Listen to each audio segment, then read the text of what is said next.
دیکھیں آج میں آپ کو کہوں کہ ایک ایسی ہستی ہے جس کو آپ کا غیب سب پتہ ہے، A to Z، آپ کا جو آپ نے کرنا ہے، ابھی آپ نے یہاں سے چل کے وہاں جانا ہے وہ بھی اس کو پتہ ہے۔ آپ کہیں گے کون ہے، آپ تو بیعت کر لیں گے جا کے، آپ کہیں گے میں تو ملاؤ اس سے، کون ہے؟ یہی اللہ ہے، اللہ کے علاوہ کوئی نہیں ہے۔ غیب کا علم اللہ کے علاوہ کسی کو نہیں ہے، خزانوں کا علم اللہ کے علاوہ کسی کو۔ میری فیٹ اللہ کو پتہ ہے اور میں اس پہ پراؤڈ ہوں، اس میں کوئی چیلنج کرنے کی ضرورت نہیں ہے کہ یہ کیا، یعنی اللہ کو پتہ ہے نا۔ کوئی کچھ لوگ کہتے ہیں جی کہ اچھا اللہ کو پتہ ہے کہ آپ جہنمی ہیں یا فلانا جہنمی، تو پھر میرا کیا قصور؟ نہیں، ایسے ہم نے نہیں کرنا۔ اللہ کو پتہ ہے یہ اللہ کا علم ہے اور وہ ہمارا رب ہے، اور اسی لیے وہ رب ہے، اسی لیے اللہ سبحانہ وتعالیٰ اومنی پوٹنٹ ہے، اسی لیے وہ سب سے زیادہ پاورفل ہے، العزیز ہے، الحکیم ہے، وہ خدا ہے، وہ رب ہے، وہ گاڈ ہے، اللہ ہے وہ اللہ، اور اللہ جیسا کوئی نہیں ہو سکتا۔ اس لیے بی پراؤڈ کہ آپ اس رب کی عبادت کرتے ہیں جس کو سب پتہ ہے۔ اس لیے ہم اس سے رہنمائی طلب کرتے کہ اللہ آپ کو پتہ ہے میں نے کل کیا کرنا ہے، مجھے نہیں پتہ، لہٰذا میرا کل بھی اچھا کر دیں۔ صحابہ ایسی دعائیں کیا کرتے تھے۔ حضرت عمر کہتے تھے کہ اللہ اگر آپ نے مجھے ریچڈ لکھا ہے، بدقسمت لکھا ہے، تو مجھے خوش قسمتوں میں شامل کر لیں، مجھے بلیسڈ بنا دیں۔ یہ دعا کتنی پسند آئی ہوگی اللہ کو۔ اس میں اکنالجمنٹ بھی ہے کہ اللہ میں تیرے کامل علم کی اکنالجمنٹ کر رہا ہوں کہ تجھے سب پتہ ہے، لیکن ریکویسٹ بھی کر رہے ہیں۔ اللہ کو یہ دعا کتنی پسند ہے، اور چینج ہوتی ہے، دعا سے چیزیں چینج ہوتی ہیں، لیکن اللہ کے علم میں ہے کہ یہ دعا بھی کرے گا اور چینج بھی ہوگی، اسی لیے توفیق بھی اس سے مانگنی چاہیے۔ یہ اس لیول کے کانسیپٹس ہیں کہ اگر ہماری نوجوان نسل اس کو سمجھ لیں تو اللہ سے وہ تعلق بنے گا کہ آپ سوچ بھی نہیں سکتے۔ اللہ سے کبھی جدا ہی نہیں ہوں گے، وہ ہر میٹر میں اللہ کو شامل کریں گے۔ جتنا آپ اللہ کو جانیں گے آپ کا اللہ سے تعلق خوبصورت سے خوبصورت ہوتا جائے گا۔ تو ہم توفیق بھی اللہ سے مانگتے ہیں کہ اللہ یہ بھی آپ کو پتہ ہے کہ توفیق مجھے کتنی ہوگی، اس لیے مجھے زیادہ توفیق دے دیں، میں دعا کروں، مجھے ہاتھ اٹھانے کی توفیق دے دیں۔ ہر چیز ہم اللہ سے مانگتے ہیں، ہر چیز۔ اور دیکھیں کنفیوز ہونے کی کوئی ضرورت نہیں ہے، سمپل جو بھی قرآن میں حدیث میں کانسیپٹس ہیں نا، تقدیر کے، رزق کے، ان کو ہم نے کس روشنی میں دیکھنا ہے؟ سنت کی روشنی میں، کہ اس کی پریکٹیکل مینیفیسٹیشن کس شخص نے کی؟ رسول اللہ نے۔ پریکٹیکل مینیفیسٹیشن کیا ثابت ہوتی ہے سنت سے؟ سب سے زیادہ قرآن کسے سمجھ آیا؟ اللہ کے نبی کو۔ سب سے زیادہ اللہ کسے سمجھ آیا؟ اللہ کے نبی کو۔ انہیں کیسے سمجھ آیا؟ انہیں بھی پتا تھا رزق پری ڈیسٹنڈ ہے، پتا تھی یہ بات، انہیں بالکل پتا تھی، لیکن ان کا عمل کیا بتاتا ہے؟ ہجرت جب کی ہر طریقہ اپنایا کہ نہیں اپنایا؟ راستہ ریسرچ کیا کون سا اچھا ہے؟ بالکل ریسرچ کی۔ بیک اپ پہ حضرت علی کو بیڈ پہ سلایا، بالکل سلایا، وہ طریقہ بھی اختیار کیا۔ راستے میں جو کھانے پینے کا بندوبست تھا وہ بھی کیا، بالکل کیا۔ ساری ریسرچ کی، بالکل کی۔ غزوہ خندق کی مثال لیں، بہت سی مثالیں ہیں، میں چند ایک دے رہا ہوں۔ اسباب اختیار کیے، بالکل کیے۔ سپائز کو حضرت حذیفہ بن یمان کو ایز اے انٹیلیجنٹ سپائی، جو کہ بالکل جائز ہے، جنگ کے موقع پہ بنایا، بھیجا، سارا جو ہے وہ جا کر ان سے انفارمیشن ایکسٹریکٹ کروائی۔ اس کے بعد ایک پروپیگنڈا بھی جو ہے وہ جائز، جو پروپیگنڈا ہوتا ہے وہ بھی اختیار کیا کہ مشرکین کو اور جیوز کو آپس میں ذرا ان میں پھوٹ ڈالی جائے۔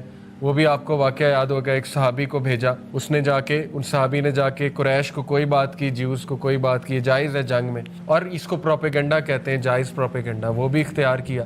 دعائیں بھی کی، رو رو کے بہت دعائیں کی، ڈیلی جاگ کے دعائیں کرتے تھے۔ اینڈ میں وکٹری مسلمانوں کو ملی، جبکہ اللہ نے یہ کہا ہوا ہے، سورہ فتح کی غالباً آیا ہے کہ کتب اللہ لأغلبن انا ورسلی، اللہ نے لکھ دیا ہے کہ اللہ اور اس کا رسول غالب ہوں گے۔ اللہ نے تو بتا دیا پروفٹ کو کہ آپ نے غالب ہونا ہی ہونا ہے، فتح مکہ آپ ہی کی ہے، لیکن بغیر ایفرٹ کے اگر اللہ نے کسی کو کچھ دینا ہوتا تو محمد رسول اللہ کو دیتے صلی اللہ علیہ وسلم، کیونکہ سب سے پیارے وہ ہیں اللہ کو، لیکن ان کی 23 سالہ ایفرٹس آپ کے سامنے ہیں۔ فتح مکہ کے لیے پروسیس پورا تھا، اور وہ پروسیس سے گزارنا وہی ہے۔ اللہ کہتے ہیں نا کہ صحابہ کو کیوں اس پروسیس سے گزارا؟ تاکہ ہم ان کو پاک کر دیں، تاکہ ہم چھانٹی کر دیں ان میں سے کون جو ہے وہ منافق ہے اور کون جو ہے وہ نیک ہے، جو پروفٹ صلی اللہ علیہ وسلم کے فالوورز تھے۔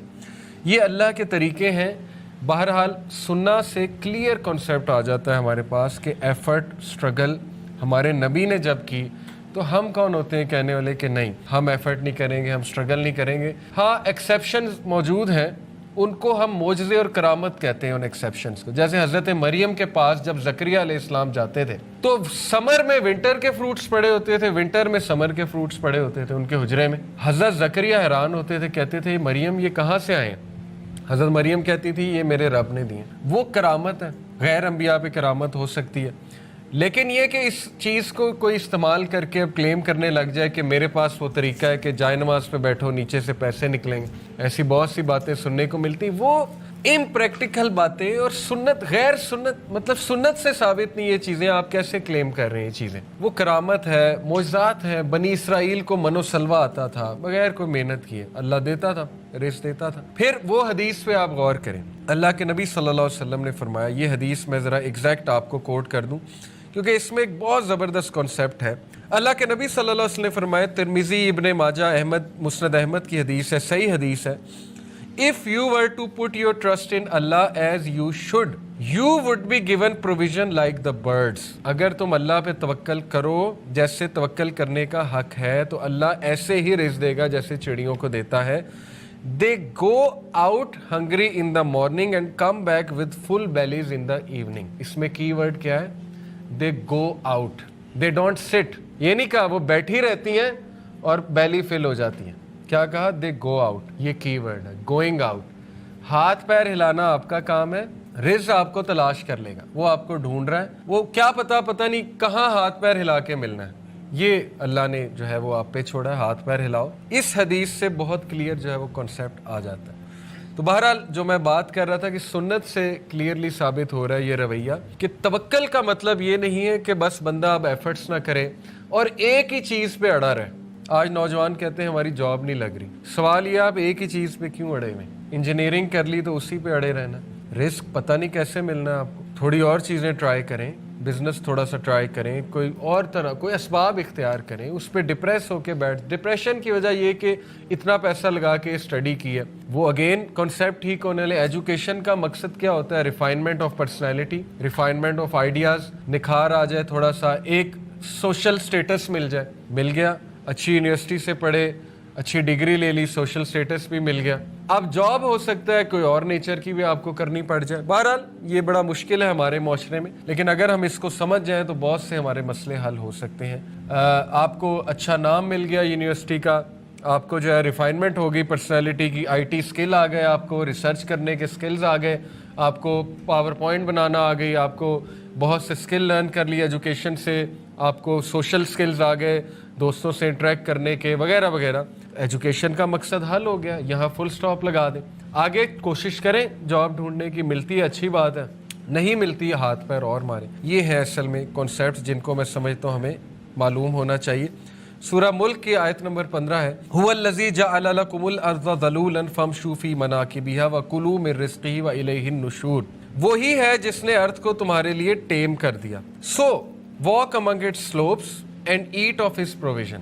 برڈز والی بات، یہ نہیں کہا ارتھ کو مزین کر دیا موجے مارو اب بیٹھو اور رزق پہنچ جائے گا اور کھاؤ، نہیں، نکلو، فامشوا فی مناکبہا، چلو اس کے سلوپس پہ۔ سلوپ سے مراد ابن مجاہد اور ابن عباس جو ہے مفسرین قرآن کہتے ہیں سلوپ سے مراد ہے پلیٹوز، راستے، ماؤنٹینز، نکلو، باہر نکلو، ڈھونڈو، تلاش کرو اس چیز کو اور انجوائے کرو، اللہ نے رکھا ہوا ہے۔ یہ اب گلوبلائزیشن اور کیپٹلسٹ ورلڈ کے ایشوز ہیں۔ کچھ لوگ کہتے ہیں جی کہ مولوی پاگل ہیں، کہتے ہیں کہ بچے پیدا کیے جاؤ اور جو ہے آبادی بڑھاؤ۔ مولوی پاگل نہیں ہے، یہ ہمارے نبی صلی اللہ علیہ وسلم کا حکم ہے کہ میں پراؤڈ ہوں گا امت کے بارے میں، رزق اللہ نے دینا ہے۔ یہ آپ کے جو ایول لیڈرز بیٹھے ہوئے ہیں کیپٹلسٹ ورلڈ کے، یہ انہوں نے باؤنڈریز بنائی، اللہ نے تو کوئی باؤنڈری نہیں ڈیفائن کی، یہ رشیا ہے، چائنا ہے، یہ امریکہ ہے، یہ کس نے بنائی ہے باؤنڈری؟ آپ نے بنائی ہے۔ اللہ نے تو سب کے لیے رزق جو ہے وہ دنیا میں رکھا ہوا ہے، منرلز رکھ دیے، ساری ان ریسورسز پہ قابض کون ہوا ہے؟ وہ لوگ ہوئے، اللہ نے تو سب کے لیے کھلا چھوڑا ہوا ہے، اور اللہ نے حکم دیا۔ میں اسی لیے نوجوانوں کو کہتا ہوں کہ مفلس نہ بنے، اگر آپ لیڈر نہ بنے، آپ پیسہ کمانے والے نہ بنے تو وہ لوگ ہوں گے اور وہ پھر انجسٹ ڈسٹریبیوشن آف ریسورسز کریں گے، جو کہ کر رہے ہیں۔ اپنے ہاتھ میں رکھیں چیزیں۔ مسلمان اکنامکلی اگر اچھا نہیں ہے تو پھر وہ لوگ جو ہے وہ ہم کو وہاں سے مار لگائیں گے، وہ کہیں گے ہم سے مانگو، ہم سے خریدو۔ دجال بھی تو وہیں سے مار لگائے گا نا کہ اب میں دوں گا، وہ تو خیر ایک فتنہ ہے اور اللہ کی طرف سے ٹیسٹ اور ٹرائل ہے۔